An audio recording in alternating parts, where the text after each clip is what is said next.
Welcome to Choice Classic Radio, where we bring to you the greatest old-time radio shows. Like us on Facebook, subscribe to us on YouTube, and thank you for donating at choiceclassicradio.com.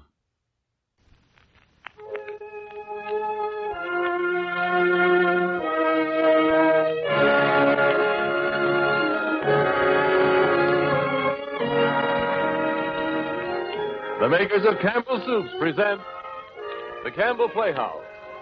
Orson Welles, producer.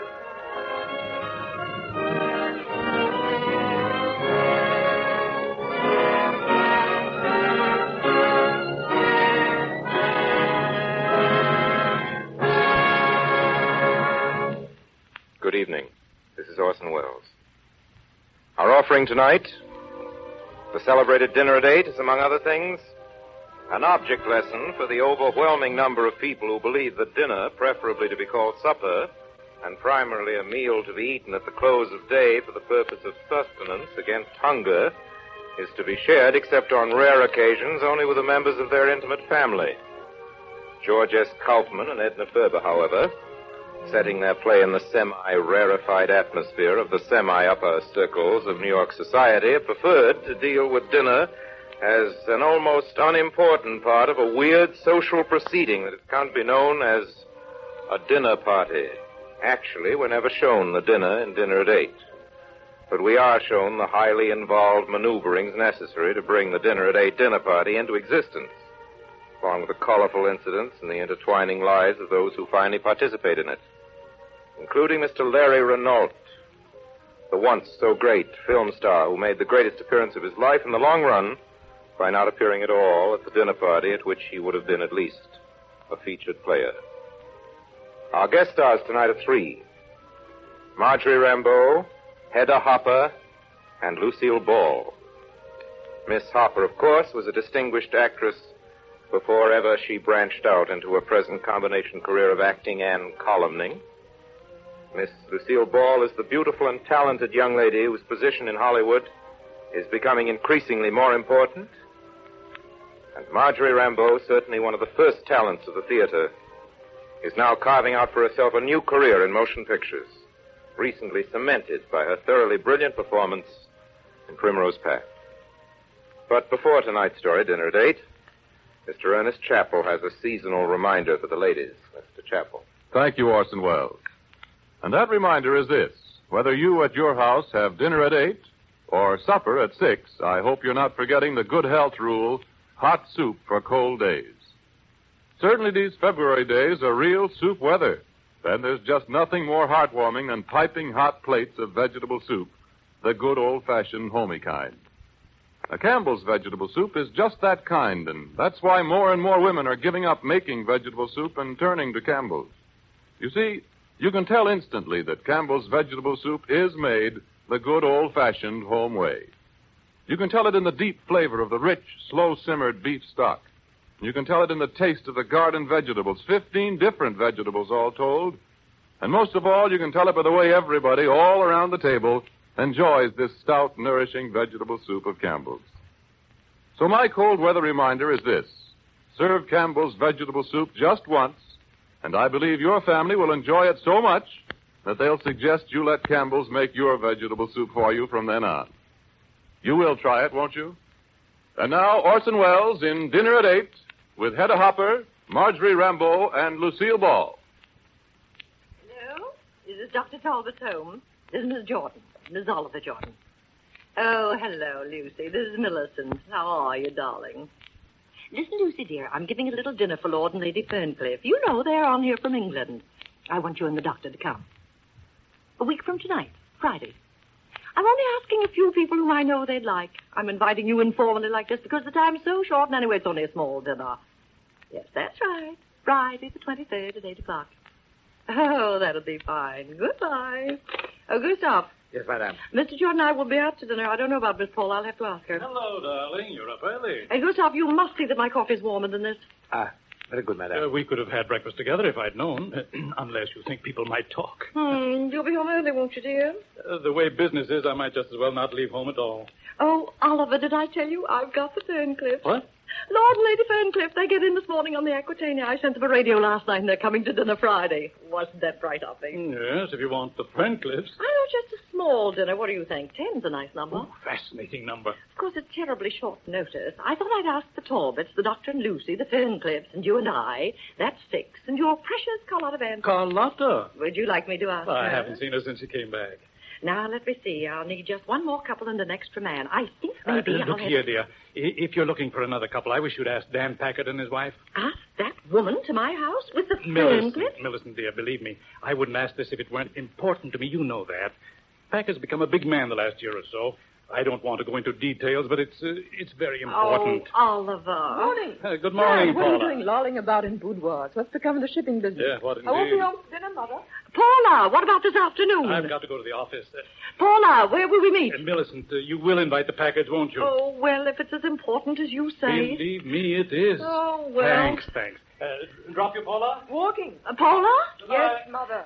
Paula, I'm lunching at the colony, but I can meet you. Oh, Mother, I can meet you this afternoon. I simply can't. Well, for a girl that's being married in 3 months, you're certainly casual. When do you expect to get things? If Ernest had any idea what... Ernest says I'm a flawless fiancé. Oh, by the way, what was all that about last night? What? Ernest called up this morning in a perfect dither. When you weren't up, he asked to talk to me. Oh, yes? Did I know how you were feeling, and were you any better? He said he brought you home at 10 last night with a terrible headache. Yes, I did have, but I'm quite all right now. I distinctly heard you come in at 4 this morning. Well, I went out again. I took 3 aspirin and my headache vanished, and there it was only 11 o'clock, and Liz called up and said there was a marvelous party going on. So I went out again. Well, I hope you've got charm enough to explain that to Ernest. Where was the party? Oh, around. We went over to 21. 21. Always 21. Hello, Aunt Hattie. Someday I'm going to find out what goes on at 20. Yes, and at 22, too. Mother, I've just got to run. Oh, all right, but I insist that tomorrow you'll take... All right, tomorrow. Bye, Mother. Bye, Aunt Hattie. Bye. Did the Ferncliffs accept? Oh, I got that cable this morning. How many are you having? Only 10. 10's a good number. Oliver insists upon asking those Packards, those awful Packards. Oh, some business thing or other. Oh, he's bad enough, but his wife, she's his second wife, years younger. Nobody knows where she came from. Of course, with his money. Nobody marries for money anymore, Millicent, because there isn't any. Well, there's one good thing. I've got the Talbots. Oh, but what am I going to do about Carlotta Van? When did she come back to America? A few days ago, I ran into her at the colony, of course. I think she's poisonous. Oh, but I've got to have her here sometime. When I think of the way she behaved that summer at Antibes, you'd think a woman that's been on the stage as long as she had, a woman of her age. Oh, but I've simply got to have her. Have her by all means if you're sure you don't like her. She just fits in. I don't suppose that Packard woman will be up at this hour. Oh, dear, when I think of that voice. Hello? Could I speak to Mrs. Packard, please? This is Mrs. Oliver Jordan. Is Mrs. Packard up yet? But I've got to run, Millie. If you're not at those 14th Street sales by 10, you might as well be dead. Goodbye. Goodbye. Miss Packard? Oh, how do you do, Miss Packard? This is Miss Oliver Jordan. Yes, Mrs. Oliver Jordan. Mrs. Packard, Mr. Jordan and I are giving a small dinner for Lord and Lady Ferncliff, 2 very dear friends of ours, and I'd like... I'm so pleased. You see, I've been meaning for quite a while... Excuse me. Please excuse me, but don't you want to know the date? It's a week from tonight, Friday, the 23rd. Dinner at 8. Yes, thank you, Mrs. Jordan. Oh, goodbye. Tina. Tina! Yes, Miss Packard? Oh, what time is it now? 4:30. Oh, when a person has to lie in bed like this, a person forgets all about the time. What did Dr. Talbot say? Is he coming right away? Well, he asked were there any symptoms, and I said no, I didn't think so. So he said, all right, then, sometime this afternoon. Sometime this afternoon. Nobody cares what happens to a person around here. Get me that other box of candy, the big one. Yeah. Not that big one, you dope, the other big one. Yes, Miss Packard. I used to like candy wrapped in different colors. You didn't know what was in each color until you bit into it. Now I know what's in each color. Just as bad as if it weren't wrapped at all. It's worse. You have to take this paper off. Get me the other box, Tina. Yes, Miss Packard. And leave this one here, too. Take a big piece like this. It looks like it's filled with cream. You bite into it. What is it? Nuts. Jordan, yes, Mr. Podgett. Just a minute. Young woman, where's Mr. Jordan? I'm sorry, have you an appointment? I don't need an appointment. I'm Carlotta Vance. If you'll sit down, madam, I'll tell him you're here. And don't call me madam. Hey, you can't go in there. No, Boss, Oliver, darling. Carlotta, where this you is a go. surprise. Excuse me just a Man, minute, dear. looks This is pretty splendid. important. Once again, Fosdick, the Castilian isn't sailing tomorrow. There's no use sending her out when she hasn't got enough cargo to keep her down in the water. She can go next week. Ducky. I don't care about the Santa Clara. She'll have to wait, too. Ducky, you're handsomer I than don't ever. care if no Jordan boat has missed a sailing in 60 years. They're going to miss them now. What distinguished gray at the temples. Oh, Oliver, you do look sweet. Excuse me, Fosdick. My, I'll have to call you later. let me look. Lotta, well, you're looking marvelous. Do I? Really, do I? Don't I? Sit down. Let me look at you. What are you doing over here? I'm trying to mend the shattered fortune. You picked a good day for it, and the right part of town, too. If you look out at the window, you can see all our financiers sitting on those benches. Now, come on. Who did you come all the way down to the battery to see? Not me. Well, not to deceive you, I came down to see a Mr. Nosy Pants that calls himself a customs inspector. Why shouldn't I own 6 fur coats? Perfectly reasonable. And then, having straightened out Mr. United States Customs Inspector Gestapo, what did I sight but the Jordan line? Huh. And I says to myself, maybe the old gent is in. And here you are. I'm delighted, Carlotta. But why really did you... Oliver, darling, I'm as flat as a mill pond. I haven't assumed... Oh, come now, Carlotta. How about all those gilt-edged securities? And your theater? My theater. Why, that theater alone ought to bring you enough to live on. That's my chief reason for coming over. To try to get rid of that rat trap.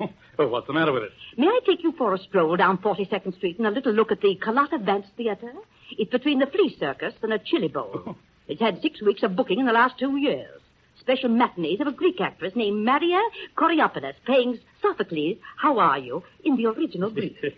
That filled a long felt want. Yes. 5 months later, they sucked in a little gem entitled Papa Love Mama. 3 days. This season, they haven't taken the lock off the door. It's now known as the Spider's Rendezvous, but you can't collect rent from them.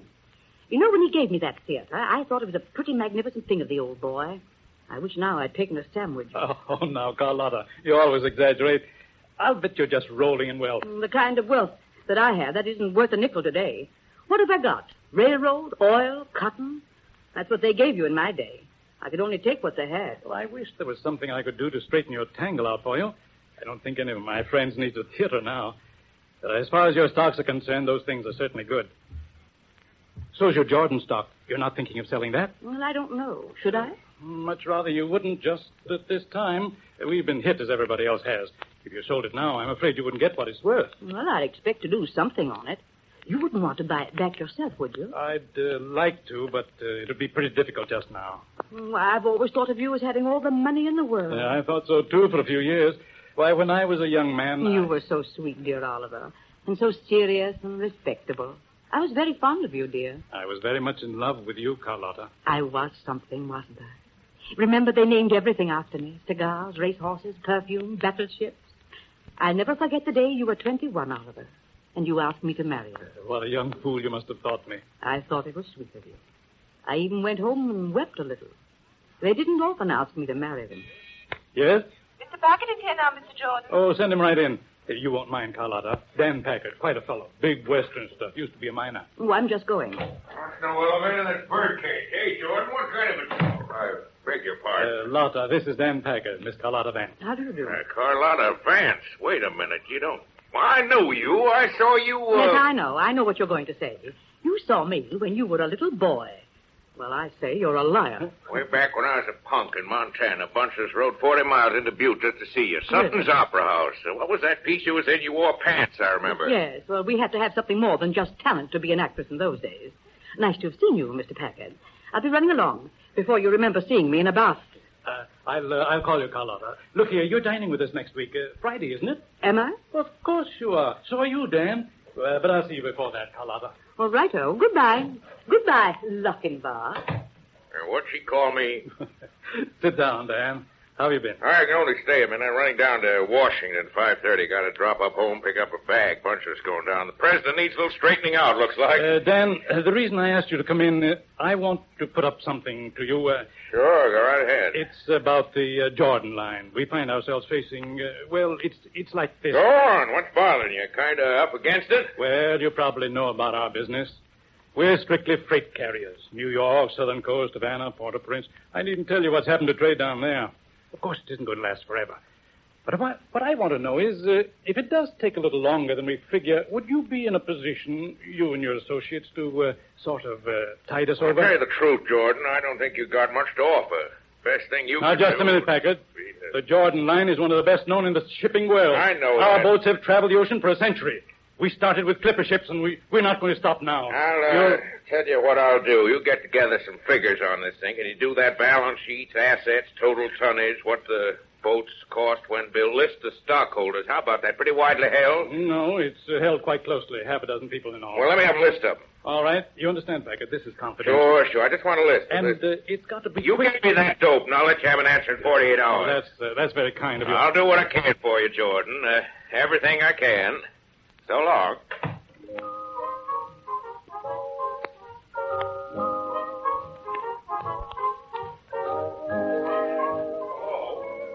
It's Mr. Packard. Hello? Don't I know it? Hey, you in bed again? What's the matter? I don't feel good. And take off your hat when you come into my bedroom. Anyway, tip it. Look at me, never sick a day in my life. I go out and do things. Tina, Yes, Mr. tell Packard. Charles to pack me for overnight. Yes, Mr. Yes, Packard. sir, I go out and do things. That's because you're an extrovert and I'm an introvert. What? Dr. Talbot says you're an extrovert and I'm an introvert, and that's why I have to be quiet a good deal and have time to reflect in. Reflective? What do you got to reflect about? I got to think and act at the same time. That's what... You know why I'm going to Washington tonight? Because the president wants to consult me about the affairs of the nation. That's why. What's the matter with him? Everything's the matter with him. That's why he's sending for me. And I'll tell you something else if you want to know. It wouldn't surprise me a bit if he offered me a cabinet job. Now, what do you know about that? Oh, there was a dinner in New York once, and all the girls got candies full of diamonds. Well, you ought to be married to some of the guys that I see. You'd learn to preach. Well, I went into an office this afternoon. Fellow begged me. Turns out he can't even keep a little business going. I juggle 50 things, and he can't handle one. Here's the blow-off. I've been trying to get hold of just his kind of layout for the past 2 years, and the sap hands it to me. Only he don't know it. Going to send me a full list of stockholders. I buy up what I need, and it's all over but the shooting. Little Dan Parker owns the best shipping line between here and the tropics, and Mr. Oliver Jordan is out on his ear. Oh, we're going there for dinner next Friday, and I'm going to wear my new pink. Well, what? Mrs. Oliver Jordan called me up, and they're giving a swell dinner, and we're invited. Well, we're not going. Oh, yes, we are. If he's a sucker, that's his funeral. Business is business. I can't go walking into the man's house Presidents and eating... in Washington and all those rummies, but you can't go anywheres with me. We're not going. Once in our life, we get asked to a classy house, and I got a new dress that'll knock their eye out, and we're going. We are not going. We are so, you big crook. You pull a dirty deal, and it ruins my social chances. Well, you can't get away with it. Oh, go lay down. I won't. We're not going, and that's all there is to it. Oh, Danny, please, Danny. No, we Kitty aren't wants going. to go. Kitty wants to see No, all the great big lords and No. ladies in the beautiful house. Danny Winnie, it's for Lord Ferncliff and Lady Ferncliff. Ferncliff? Yeah, please, Danny Winnie. What'd you say? It's for Lord and Lady Ferncliff from Ferncliff. England. They're an English lord and lady. You know who it is, don't you? He's one of the richest men in England. Is that rich? I've been trying to meet him for years. Gee, and I did Ferncliff, it. you know what I'll do? I'll buy up that Jordan stock through dummies. I'll use Baldridge and Whitestone, fellas like that. Keep my name out of it. Out of what? Out of getting control of his line, I told you. You did not. You never tell me anything. All right. Talbot, I gotta dear, be going, Mrs. Packard. Ferncliff. What a break. Bye, kitten. Tell Charles to meet me with my bag and be at the office 11 o'clock. So long, kitten. Goodbye. Tina, quick. Get me the other jacket with the feathers. Yes, Miss Packard. And get my pearls out of the case and clear those things off the bed. Fix it up a little. Give me that atomizer. Oh, give me that book, the big one. Where is it? Look around. It fell down. Hurry up. It's there someplace. Is this it? Murder, Macy's windowed house. No. The one Dr. Talbot gave me. It's a big, thick one. It says aspects of the adult mind. I found it. It was under the Marabou hot water bag. Give it to me. All right. Now, get out. Yes, ma'am. All right, Dr. Talbot. Thank you, Tina. Well, hello. What's all this? Hello, Doctor. Let's have your pulse. Winnie, you don't ever come anymore unless I send for you. Well, I'm very busy, Kitty. You know how busy I am. Oh, but I'm so lonely, Wayne. You've got to develop your inner resources. Do you read that book?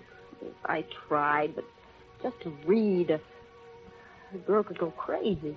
And you've got to take it easy. You're tired of me. No, I'm not, dear, but I'm Well, then very... put your arms around me. You can let go of my wrist. I guess so. No sense taking your pulse now.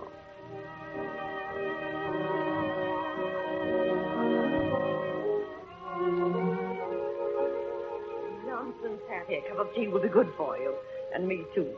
What's this, I wonder? It's watercress, Billy, with mayonnaise. The two things I hate most in the world. Together. Oh, I'm simply dead. Mrs. Johnson. Yes, Gustav. Mr. Townsend phoned. He regrets very much that he cannot come to dinner on Friday the 23rd. He will be out of town. Oh, well, Hattie, I've got to begin all over again. I bet if I called one man this morning, I called 10. Would you believe it? There just isn't an extra man in all New York.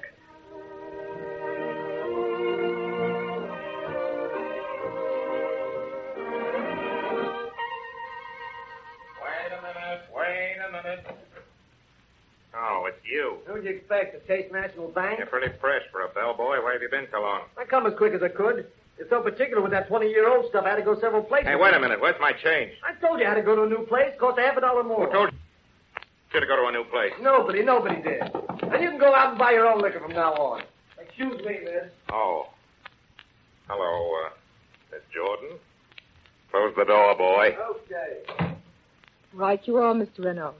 It is Mr. Reynolds, isn't it? Mr. Reynolds, the great motion picture actor. You crazy little fool. Kiss me, Mr. Reynolds.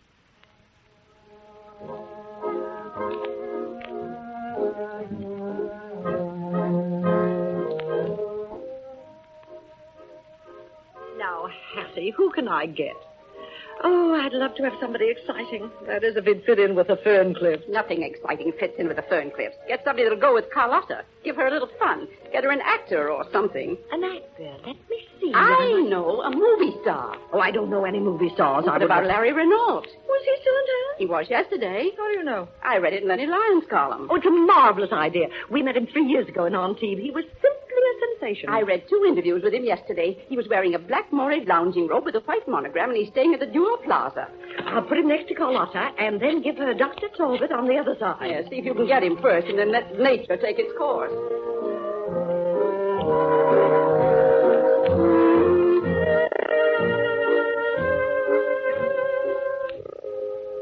Oh, Larry, do you love me? You know I do. Well, I just thought I'd ask. Oh, Larry, darling, let's go somewhere tonight, you and I.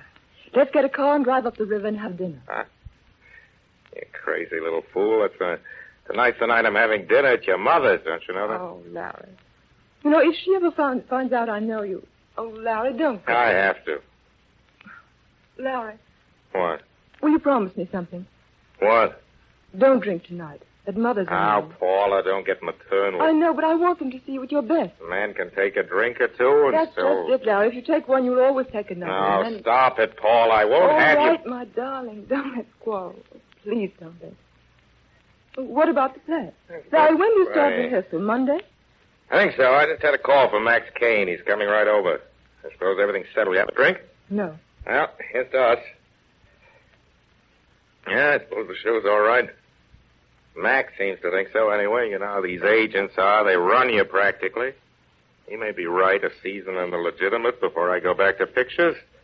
Let them see me. They like that sort of thing. It's such a romantic part. I think you'll be marvelous. Really, the only thing I've read that I thought was worth doing. The play's not much, but the part is very interesting. It's practically the only male part in the play. There's that beach It doesn't club. amount to anything. Here's one little scene, and I dominate that. Oh, Larry. You know, it's so funny. Less than a month ago, I thought I was in love with Ernest. And you were just one of those $1 million movie stars. Only a month ago.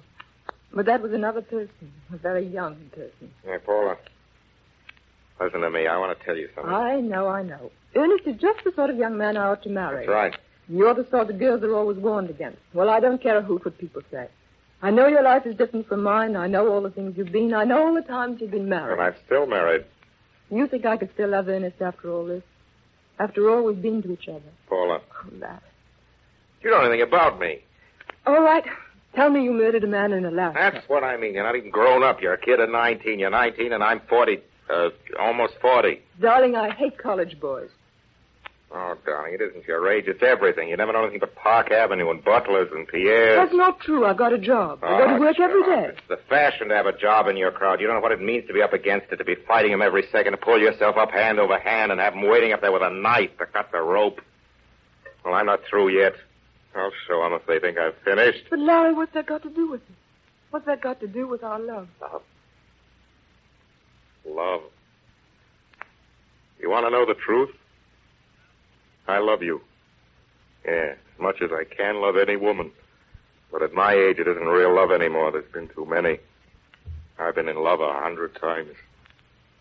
I've had 3 wives. Would you like to know about my 3 wives? No. Well, there was Violet. She was a vaudeville hooker and still is.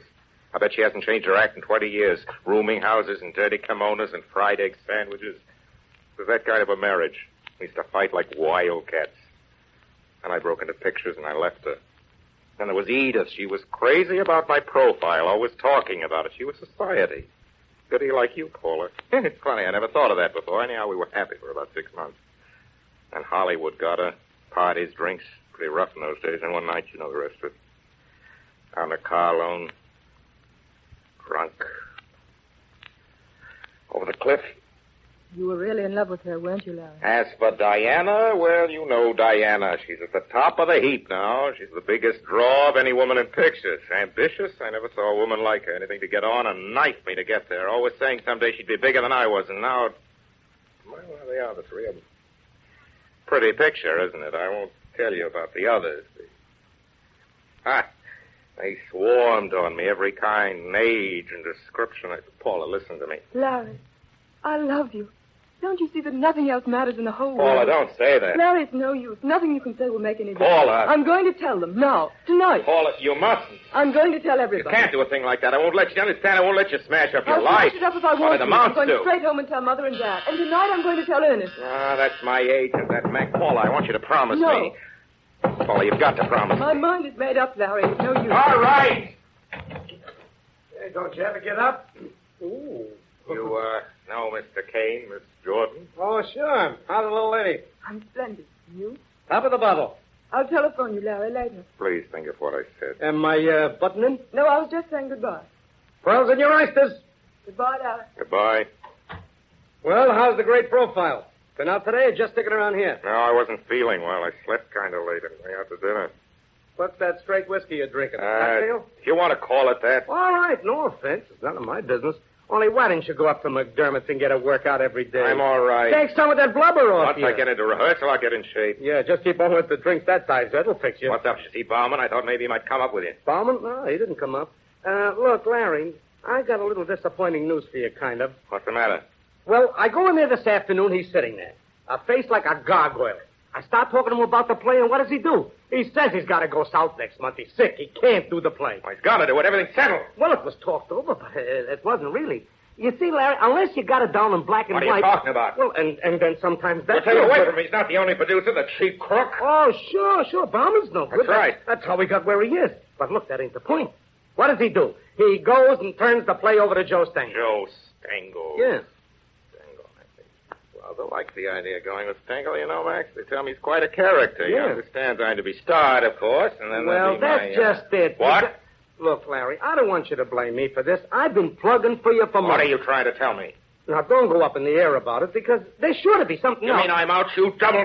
You mean I'm out? Larry, could I help it? Help it? Why, you dirty little Oh, now, wait a swine. minute. Hold on. All right. I'm a this, I'm a that. But there wasn't anything I could do to stop it. It was all done before I knew anything about It's it. your business to know. That's what you're hired for. Who's going to play the part? Cecil Bellamy. Cecil Bellamy. Ah, that piffle English. Why, he's English in the first place. Well, the part says English Explorer. All right, I can be English. I can be as English as anybody. I've waited for this play for 6 weeks. I've had a million things I've turned down. You know that. Sure you could. And you can get him yet, Larry. Only what? Well, you've been away a long time, see? And you know the public. Besides, there's a bunch of them want to work on the stage again. Them picture names. You're not going to compare me with them. No, not with them. Look, but you see, you're not a talking name. I was in talkies. I made some of the first talking pictures that were made. Yeah, I remember, but the trouble is they forget. See, they forget overnight. You gotta get to work again. Go out there and act. Let them see you. That's the way they want it. It's the vehicle. Well, now don't jump down my throat again. But I got an idea. What kind of an idea? Well, I was thinking about this play again. You know, Larry, I never said anything, but I never did think that was such a hard part for you. Do you know the part that I would be crazy to play if I was an actor? What? The beachcomber. Oh, Beachcomber. Yeah. You're asking me to go on and play a part that is... Get out of here. Go on. Get out. Get out, Larry. you miserable... Get out! Larry. Get out before Please. I kick I you know, but out! don't make a mistake. Wait a minute. All right. What makes you think the other part isn't right for me? Well, it's no good. They'll get tired of him. But the other fella comes on once. But a once that's a once. He goes off. They keep waiting for him to come back, and he never does. Oh, Larry, what a part. Of course, his one scene is very gratifying. It's the high spot of the show. You know what'll happen? At the finish, this, what's his name? Cecil Bellamy. Yeah, that mug there. He'll be trying to take bow, see? You know what'll happen? They'll be yelling, Renault! Yeah, Renault! of course, I'd be featured. Oh, maybe it'd be smart not to. You know, you but I'd should get sneak my up on regular him. salary. I mean, what Bauman is going to give me. But you can't think of this as salary. Suppose you only get two... look, I'll tell you what. It's 4:45. I'll run right down to Stengel's office, fix up an appointment to get you to see him before Hold on he a leaves. minute. Wait a I'll minute. He mustn't think I'm after this part. Make Stengel come to me. Larry, it isn't done that way. You're the actor. I'm Larry Renault. I don't go to managers with my hat in my hand and expect me to come for nothing. Comes up here, sees the Larry, luxurious... look, you know, you don't make things very easy for me, bringing managers to actors. Well, maybe he'll do it as a favor to me. Who knows? You know, I used to be Joe's office boy. Look, how long are you going to be here? Oh, a long time. I'm not dining till 8. Well, if I can do it, I'm good. But look, Larry, darling, if he comes up here, you want to watch his step. We can't afford to let this part get away from us. Ah, Max, I must say you've got a funny slant on this whole thing. It's not I that can't afford. It's Stengel can't afford. Sure. Yeah, well, goodbye. Goodbye, Max. Yeah? Here's a funny thing. I wonder if you could let me have $5 for a taxi fare. I didn't get out the bank. I'm going this dinner. What do you think? I've got 17 cents. Yeah, I see. Very funny. But look, I only got enough to get back to the office. Max. I'll bring it to you when I come back. When I come back, Larry. Everything will be all right when I come back.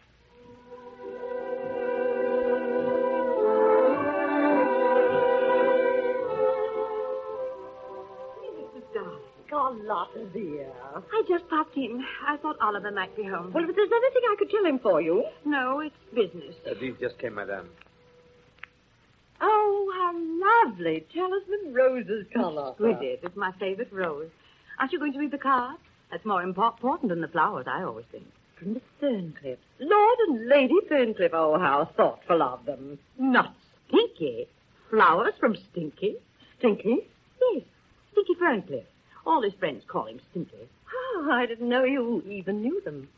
I think of Stinky loosening up for flowers. Why, nobody in London will believe it. Once he dropped a shilling down the grating and he made them dig up Piccadilly to get at it. How amusing. Hello, dear. Hello, darling. Carlotta wants to talk to you, Oliver. I'll be tactful and vanish. What's the matter, Carlotta? Something wrong? Oliver, ducky, you won't be cross with Carlotta, will you? I told the man I want to ask you first, but he said it had to be today. There was some sort of meeting, so... Well, and then I got sort of worried about it. What are you trying to tell me? Well, Oliver, sweet. Poor Carlotta was so stony broken. It was such a chance, so I sold my Jordan stock. I hope you don't mind. Who'd you sell it to? His name was, well, he was really quite a sweet fellow, such a charming manner. The name's right here on the check, Mr. Baldridge, James K. Baldridge. Baldridge, eh? Somebody bought the Jordan stock from the Satterley sisters this afternoon. Only it was a fellow by the name of Whitestone bought theirs. Your stock must really be worthwhile if all these people want to buy it. I do hope I haven't caused you any trouble, Oliver. No. I'll answer it, dear. It's probably for me. See you later, Carlotta. No, Oliver, you shouldn't take business so serious. Come on, dear. Yes? Yes, this is Miss Jordan. Lord Ferncliff's secretary? Yes. Yes. What's that? Oh, but you must be... Oh, but they can't. Oh, but they can't go to Florida. They're coming here to dinner. Oh, but it's not possible. I'm giving the dinner for them. They've gone. When? Oh, but people don't do things like that. But letting me know at this hour. Oh, I don't care how sudden it was. You should have let... Well, all I can say is I never heard of such a thing in all my life. Never. Mother. What do you want? Mother, I must talk to you. What? It's about Ernest and me. I must talk to you. I can't... Oh, Paula, don't bother me now. For pity's sake, don't bother me. I don't want to But listen Mother, to you your don't silly understand. This is terribly important. Paula, shut up. Shut up, I tell you. Let me think. Listen, dear. Huh? Do you think if I don't come down to dinner, I'm feeling pretty rotten. If I could just go to bed. What's that you're saying? I say I'm feeling pretty rotten, and I I'm up against a business thing that... Dad, that's a business thing. At a time like this, you talk about a business thing and feeling rotten. Oh, this is a nice time for you to say you're feeling rotten. You come to me with your... and you whimpering about Ernest. Some little lovers' quarrel. I'm expected to listen to Ernest and business and headaches when I'm half out of my mind. Do you know what's happened to me? I've had the most dreadful day that any woman ever had. Lucy Talbot suddenly found out she was so ill she couldn't come, but Wayne Talbot is coming anyway. So I had to bribe Hattie to come, and it's costing me half my wardrobe to get her to come and eat my dinner. And the dinner's gone wrong. Only you wouldn't care about that. But if you think getting crab meat when you've ordered lobster and that fast woman coming in, and now, on top of everything, do you know what's happened? The Ferncliffs aren't coming to dinner. They call up at this hour, those miserable cockneys. They call up and say they've gone to Florida. Florida! And who can I get at this hour? Nobody. I've only got 8 people. 8 people isn't a dinner party, and you come to me with your idiotic little... I'm the one who ought to be in bed. I'm the one who's in trouble. You don't know what trouble is.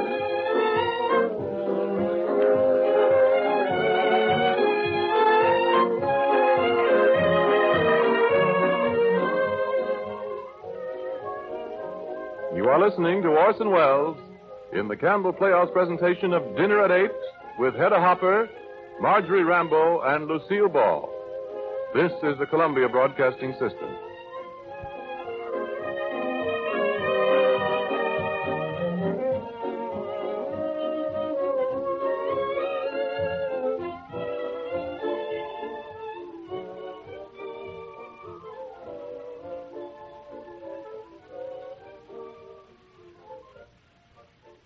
This is Ernest Chappell, ladies and gentlemen, welcoming you back to the Campbell Playhouse.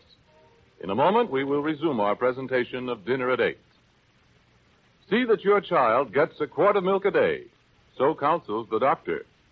Yet many a mother of growing children I know finds that easier said than done. So tonight, I have a pleasant and practical suggestion for every mother listening. Have you tried soup as a means of giving your child more of the milk he needs? Let me tell you about 4 soups in particular that mothers everywhere are choosing for this. They are Campbell's tomato soup, Campbell's pea soup, Campbell's celery soup, and Campbell's asparagus soup. Nearly every youngster likes these soups, and when you prepare any one of them as a cream soup by adding milk instead of water, your child gets the double benefit of the good vegetable nourishment of the soup and the high nutritional value of the milk. Now, let me repeat the Campbell soups I mentioned before. They are tomato, pea, celery, and asparagus.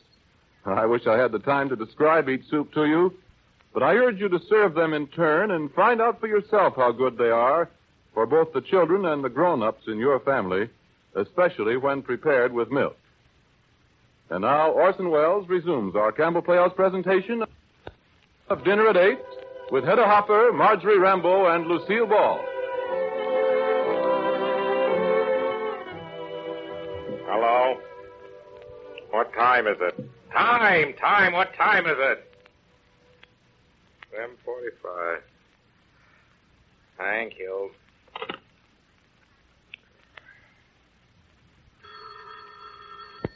Hello? Yes, this is Mr. Renault. Yes, I got it. Your man brought it up to me. Listen, my good fellow, I'm not accustomed to being done for hotel bills. I'm a very busy man. My secretary usually attends these things in California at the moment. You get your money, you get it when it suits my convenience. Come in, the door's open. Liberty Hall, huh? Where have you been? You're late. I told you I was Take waiting. it easy. I brought up Mr. Stingle. Meet Larry Renault, Mr. Stingle. How are you, Mr. Stingle? Mr. Renault? Forgive my formal attire, Mr. Stingle. I just finished dressing. It's a frightful bore. Mr. Renault's got a date with some of his Park Avenue friends. Those big picture people, they're pretty social. Yes, I've heard. No, wait. Sit down, Mr. Stingle. Don't you want to take your coat Oh, off? sure he does. Take off your coat, Mr. I've Stingle. only got a minute. Yeah, Larry, suppose we get right down to brass tacks, huh? All right, my good fellow. Well, Stingle, you're going to produce this play, hmm? You want me to act in it? Well, this is just getting acquainted, Larry. You see, he's crazy to play the part, Mr. Just Stingle. a minute. Let's get this straight. I understand, Mr. Kane here, that you wanted to know if you'd be willing to portray the beachcomber in this thing. Wait a that you minute, wanted not so me. fast. No, What's but so gentlemen, what's the difference? Which one is? He wants to do it, and you want him to do it. So what's the difference? A lot of difference. Larry, please. In the first place, if I decide to accept this part, and I don't say I will, it'll have to be built up. There's an actor for you. No matter how good the part is, right away they want it built up. Built up. The fellas got one scene. They find him dead on the beach. This ain't a spiritualism play. No? Well, you're forgetting one thing, Stengel. Don't forget I'm Larry Renault. Larry, please. Shut up. Now listen, Stengel. I'm a name. And I know it, and so do you, and I'm not going to go on and play second fiddle in any cheap English hand. 8,000 a week, that's what I got, and I was going to get 10 only. Well, don't think you're doing me a favor, giving me a part in your ratty little play, because I'm doing you one. I think maybe we're keeping you from your dinner, Mr. Now, listen, Joe, he doesn't mean it. I mean, What do you mean? You're doing a second-rate show. You don't want real artists. Well, you're English. And we'll give you what you want. Larry, you don't know what It's you're all saying. right, Max. I'll see you tomorrow. I'll take you to the... I wouldn't be in your rush. I didn't come to your office, did I? Not Larry Renault. You came to see me. And you know why? Because I'm an important artist. And you're a cheap pushcart producer. Pushcart! So with all of you. What is it? What do you want? Why don't you and your pushcart friend leave me alone? Oh, Larry, you drunken fool. Now, bring him up here. I got down on my hands and knees to do it, and you... I can't believe that any man would... Well, that's that. Just a minute. I've got something to say to you, too. You know what I think? It's you. You that got the play away from Bauman and gave it to Stengel. It's you did me out of that part, you double-dealing rat. I've been suspicious of you all along. You're in with the managers. You've been taking my money and working for them. You don't say. Working for the managers, huh? And taking your money. Me, that you're ready for $500 in touches. All right. If you think I've been lying to you all this time, you're going to get the truth now. Renault, you're through. Get out! I'll get out, yes, and stay out. But get this first. I never worked so hard to put over anybody as I did you. You think I told you all the things I tried? No. Because I couldn't come to you and tell you what they said. I was too sorry for you. You were sorry for me. Vaudeville. Why, every time I walked into the booking office, they leaned back and roared. Called me Maxie the Grave Snatcher. And the radio. Remember I told you I hadn't seen the right fella? I saw him. Only he saw me first. Trying to throw a scare into me. Well, let me tell you. Yeah, you never was an actor. But you did have looks. Now, they're gone. You don't have to take my word for it. Look in the mirror. They don't lie. Take a good look.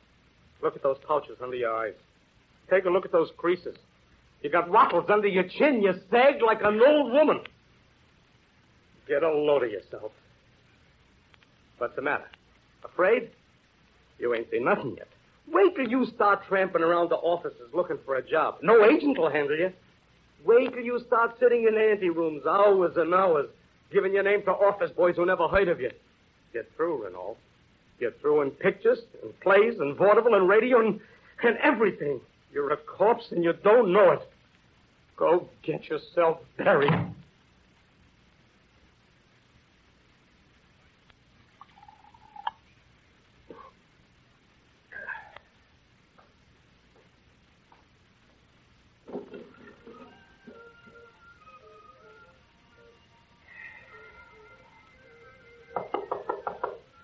Open.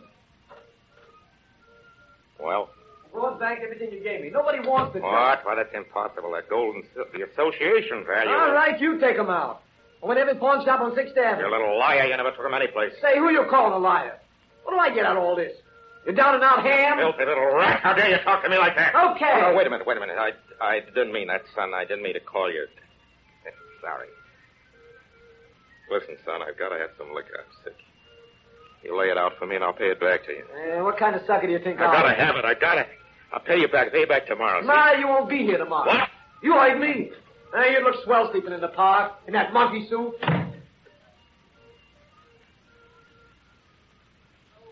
If you've had any idea what I've been going through. If you knew what I'm going through right now, I've been planning to see that Edie L'Amour picture for 2 months, and now I can't go. Isn't Larry Renault in person better than going to a movie? No, he's a has-been. And Carla the band? She's a has-been. All right. I'd have let you off if I could, but who was I going to get at 6:45 but relatives? All right. I'm a relative, and I'm here.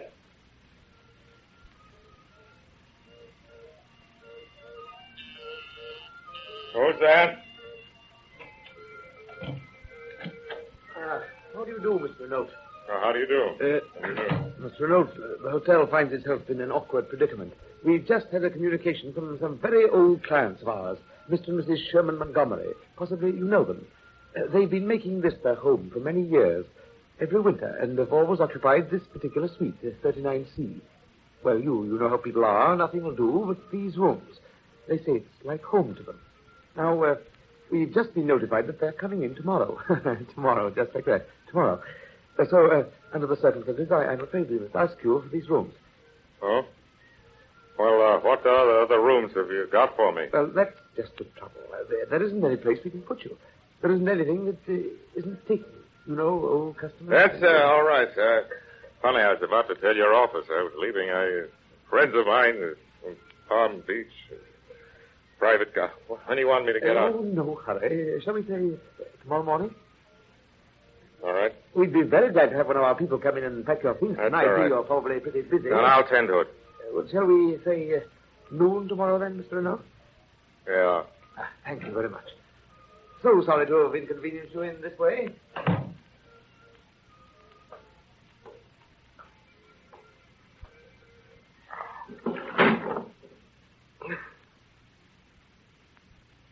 I only another drink. Just one more drink.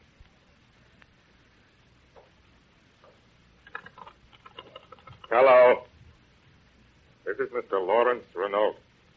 Look, whatever calls there are, don't connect anybody. I'm busy. That's right. Don't connect anybody until you hear from me. I'm going to wait until they hear from me. Yeah, I got gas in this room, too. Gas. I never noticed. A really high-class background, I must say. Electric lights and gas. A situation like this, what was the name of that show? I remember you turn the little knob like... Right. Lucky it isn't one of those where you have to put a quarter in the meter. That's rather good. Should have been a writer, I think. I could have used that somewhere or other.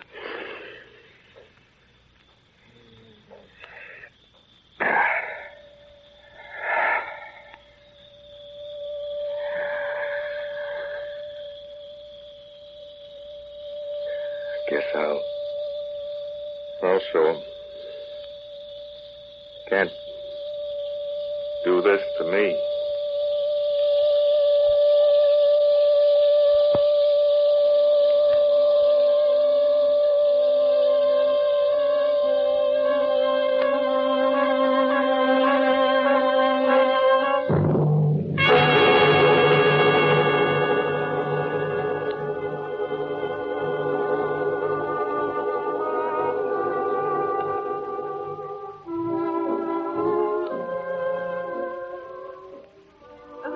Nice, Mrs. Packard. It's so lovely to see you. Good evening, Mr. Packard. How do you do, Mrs. Jordan? It's indeed a pleasure. Mrs. Packard, may I present my sister, Mrs. Loomis? How do you do? Mrs. Packard. Glad to know you. How Glad do to know you do? You know, for a minute there, I had you wrong. I figured maybe you were Mrs. Ferncliff. Lady Ferncliff, you don't. You were close. I'm pinch hitting for her. Huh? Yes, isn't it too bad Lord Ferncliff was taken desperately ill late this afternoon? Oh, that's You're too right. bad. You're right. Oh, the doctor said he must go to have Wait some sunshine. You mean he's not coming? Oh, impossible. They rushed him right down to Florida on a special train. Hello, Doc. Dr. Talbot. Oh, hello, Wayne. So glad to see you. How's How do you do? Lucy? Well, she just felt a little under the weather, and I understand. I knew you would. You're looking very lovely, Millicent. Thanks. Let me see now, Mr. Packard. I don't believe you've met Dr. Talbot and Mrs. Packard. Oh, we've met. How do you do? I know Dr. Talbot. He sure does. He's her father confessor. How's old medical? Haven't seen you around the house lately, Doc. I think she gets along very well without me. Don't you, Mrs. Packard? I get along better when you're looking after me. I guess that's right, Doc. Millicent, Lucy said to remember her to the That's Ferncliffs. By the way, where are they? Oh, didn't I tell tell you, poor dear Stinky. You know, that's what we call Ferncliff. Was taken desperately ill this afternoon, and they had to whirl him down south to save his life. Not a dark shame, though. I don't know Hello, everybody. hello, Carlotta. Oh, Millicent, dear, do forgive me. I'm so sorry. He wouldn't stay home. He cried and cried. I just had to bring him. He's so spoiled since I brought him to America. Aren't you, Avalon? He won't be a bit of trouble. He's as good as gold. He'll just sit under my chair as quiet as a mouse. You'll never know he's there. Just throw him a bit of lobster. Isn't he sweet? Carlotta, have you met all my... Isn't Stinky a swine running off to Florida and ruining your whole dinner party? You know, I left here and I went straight to my hotel. And there was his telegram. Off on a fishing trip. Can't you come down? I love your America. Never felt so well in all my life. Molly and I expect you. Telegraph us, Palm Beach. Stinky. I guess he was just kidding in that wire he sent you, Mrs. Jordan. Oliver, darling, you haven't said a word to me. Aren't you glad to see me? You know I love you, Carlotta. Then you're not cross with me, dear. You'd have thought I'd done something terrible, Mr. Packard, just because I sold my Jordan stock. I was stony broke, and a man came along and made me the most wonderful offer right out of the blue. Well, I grabbed it. That wasn't so terrible, was it? What do you think, Packard? Was that so terrible? Well, business is business. Every fellow's got to look out for himself. That's kind of a world it is, you know. Oh, Dan's always known how many beans made 5, haven't you, Dan? It's That's right. so nice to know Dan's always taking care of things. Oh, it must be wonderful to be a sheltered woman, Mrs. Packard. A man to look after you, so you never have to worry for yourself. Say, I think that ought to be a cinch for you. I think it will. Well, there's one trouble. A man gets you into a shelter, and he thinks you ought to spend the rest of your life thanking him. What good's a shelter to a girl if that's all there is? And most of the time, she's alone in the shelter. Kidding. Now, let me see. We're all here except Mr. Renault. Oh, I do hope he hasn't forgotten. Oh, he'll be here. He'll be here. He's just staging an entrance. Oh, I'm crazy to see Larry Renault. Good evening, Mother. Paula, I thought you were gone. You all know my daughter, Paula. Well, Paula, how's the future bride? When are you going to get married? Where's Mr. Renault? Wasn't he going to be here? He said he was. Yes. He's coming. He's just not here yet. Oh. And I don't think we'll wait for Mr. Renault. Gustav, you may serve dinner. Last come, last served. That's the way we used to do out in Montana. I think Avalon is so cute. Avalon? Oh, yes, maybe that is better than Avalon. I've had a lot of people. I don't have any luck with them. Really? They just don't like me. You know, like onions. Oh, You like 8:30. Hated them always just going on, Millicent. What's the matter, Paula? Something wrong? Oh, no. I'm just going, Dad. If something's bothering you, dear. No. You go on into dinner. I'll rest here a minute, and then I'll go down and join in it. Well, whatever you say. Good night, Paula. Good night, Dad.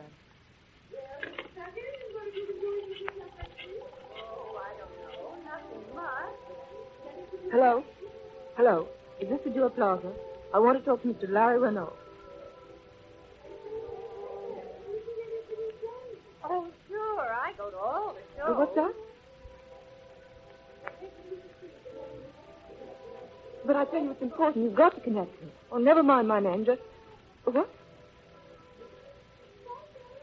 Yes? The police. I saw it twice. My name is Paula Jordan. I'm sure Mr. Renault hasn't done anything to... What? Yes. What? Oh. Yes, Danny.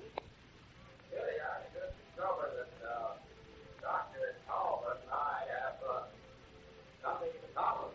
What? We belong to the same golf club. Oh. Good to you will hear the dance movement, Jordan. So we'll have to ask you to stay right where you are until an officer can get down there and talk to you. Hello? Jordan. Hello? Jordan?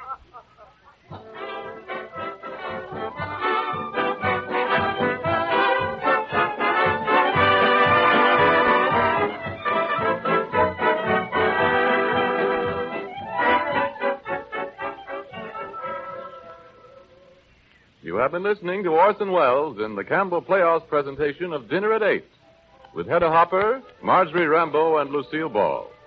Mr. Welles will be back in a moment to continue our broadcast. Meanwhile, having talked more especially to the ladies earlier this evening, I'd like to take just a handful of seconds now to talk to the men.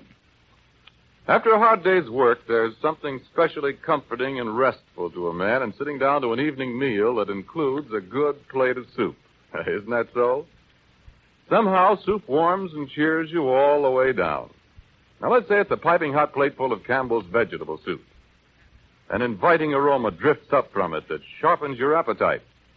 And tender, luscious vegetables abound in its rich, rugged beef stock.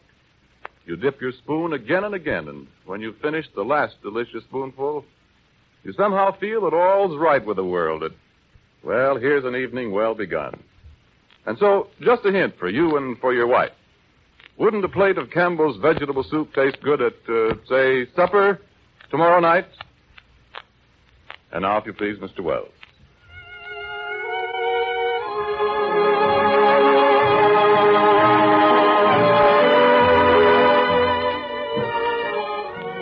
Ladies and gentlemen, no more appropriate theme song could usher in our interview. Please permit me to present at this time our three guest stars of the evening. Miss Marjorie Rambeau. Good evening. Miss Hedda Hopper. Good evening. And Miss Lucille Ball. Good evening. I know, Hedda, I'm making an awful mistake in being polite to you because it is perfectly certain that this will lead to something vile in your column, but I'm sincerely glad to see you tonight. Well, now comes the but. Am I right? Well, I was wondering whether you're aware of how much time you spent on the telephone in our broadcast this evening. It seemed to me, Heather, that... Well, no matter how long you thought I was on the telephone as Millicent Jordan, I assure you it was really a vacation from phoning for me. You try running a column sometime and see how long you can stay away from the telephone. Perish the thought. I suppose, but it's probably not a coincidence that since the invention of the telephone by Don Amici, the modern column as we know it has been born, or inversely. If I may say a few words as Carlotta Vance, Mr. Wells. Please, Miss Rambeau. Things are so much nicer in those days when there were no columns. I remember... Oh, do tell us what you remember, Miss Vance, when there were no columns and no railroads and no steamboats and no... Now, just one moment. Just because I'm willing to remember my memories and not forget them as lady, you... will you say something, Miss Lucille Ball, to get things more peaceful? Oh, I'd be glad to. On behalf of Kitty Packard, I think Mrs. Jordan and Mrs. Vance ought to make up their minds to call it a day, both of them. Just because a girl wants to have a little fun and not sit around all the time like a piece of furniture or something, you'd think butter wouldn't melt in their mouths the way those old... Thank you very much, Lucille. You managed to straighten everything out just beautifully. If I may, however, and seriously and truly, I'd like to thank all three of you ladies very much in your own persons. Hedda Hopper, Marjorie Rambeau, and Lucille Ball. Thank you very much. Good night, and please come back again, ladies and gentlemen. Carlotta Vance was Marjorie Rambeau. Millicent Jordan was Hedda Hopper. To whose sponsors of her program, Hedda Hopper's Hollywood, we're indebted for their kind permission in permitting her to be with us tonight. Kitty Packard was Lucille Ball. Oliver Jordan was played by Charles Trowbridge, who first created the part in the Broadway production. Hattie Loomis was played by Clara Blandick, Paula by Mary Taylor, Dr. Talbot was Edgar Berrier, and Max the Agent was none other than the inimitable Mr. Benny Rubin. Mr. Packard and Mr. Renault, were played and were probably all too recognizably your obedient servant. Music is always composed and conducted by Signor Bernard Herrmann. Next Sunday night, we bring you, ladies and gentlemen, Only Angels Have Wings, a merry chronicle of the goings-on in the Central American tropics, when a serious young lady of the chorus engaged in the frivolous business of cafe entertaining finds herself in the midst of some frivolous young gentlemen engaged in the serious business of flying the mail. Our guest star will be one of Hollywood's gayest and most attractive young women, Miss Joan Blondell. Miss Blondell, you may recall, was prevented by illness from being with us last Sunday when we presented Mr. Deeds Goes to Town, incidentally the comedy based on Clarence Buddington Kellen's story, Opera Hat. And so, until then, till next Sunday night, and Only Angels Have Wings, my sponsors, the makers of Campbell Soups, and all of us on the Campbell Playhouse remain, as always, obediently yours.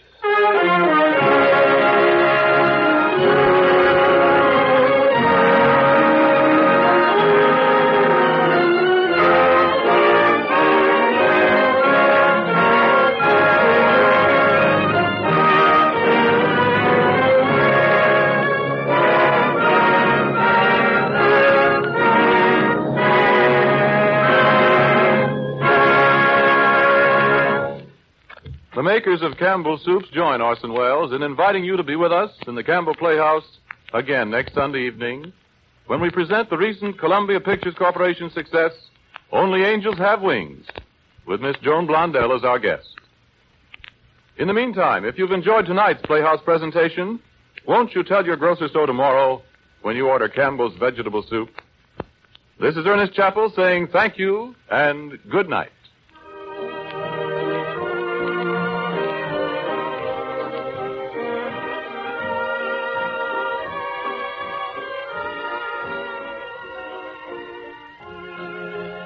This is the Columbia Broadcasting System.